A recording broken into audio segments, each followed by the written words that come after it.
Bonjour et bienvenue dans cette nouvelle vidéo. Je suis Cécile Maillet du blog La Sorcière et le Médecin.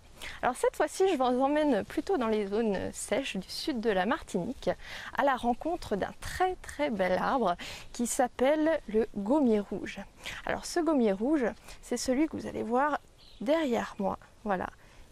Il est très facile à reconnaître avec son écorce comme ça qui se desquame.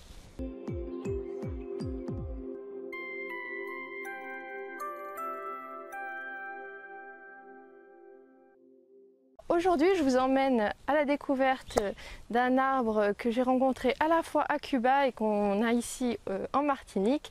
Il s'appelle le gommier rouge. Donc, le voici. Un arbre magnifique donc, qui s'appelle, en tout cas à Cuba aussi, l'arbre à touristes.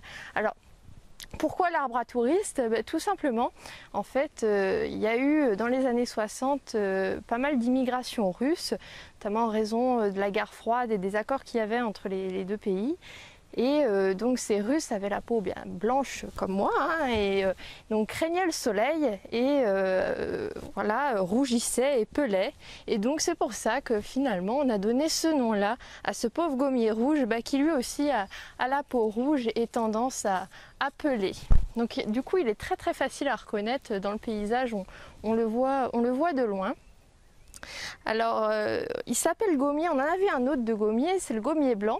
Donc le gommier blanc, lui, il aime plutôt les forêts humides, hygrophiles, tandis que ce gommier-ci, on va plutôt le trouver dans des zones sèches. Et donc il s'appelle gommier parce que lui aussi, alors là je peux pas vous montrer, c'est pas le cas, mais il excrète une résine odorante. Et donc cette résine odorante, qui s'appelle aussi élémie des Antilles ou gomard d'Amérique, a servi dans le temps pour la fabrication des vernis en Europe. Et elle est aussi utilisée toujours aujourd'hui pour les cérémonies religieuses notamment, où elle est brûlée comme encens.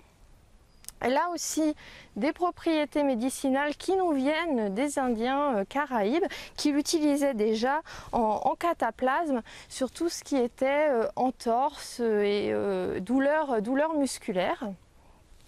Mais ce n'est pas les seules propriétés médicinales en fait de cet arbre, qui a vraiment beaucoup de vertus, puisqu'on utilise aussi les feuilles et l'écorce comme fébrifuge, donc pour faire partir la fièvre en médecine traditionnelle. On a aussi des utilisations pour les maux d'estomac. On a en Guadeloupe également une utilisation pour tout ce qui est anti-diabète en association avec d'autres plantes comme le TPI. Voilà, donc pas mal de choses. Alors, est-ce que la science a validé tout ça? Donc oui, certaines choses. Donc la science a validé notamment que l'extrait éthanolique des feuilles avait des propriétés anti-inflammatoires. Elle a aussi validé la propriété de l'écorce comme étant antifongique, donc, et son utilité finalement pour traiter les mycoses, entre autres choses. Voilà pour cet arbre magnifique qui est le gommier rouge, et je vous dis à bientôt pour une nouvelle vidéo.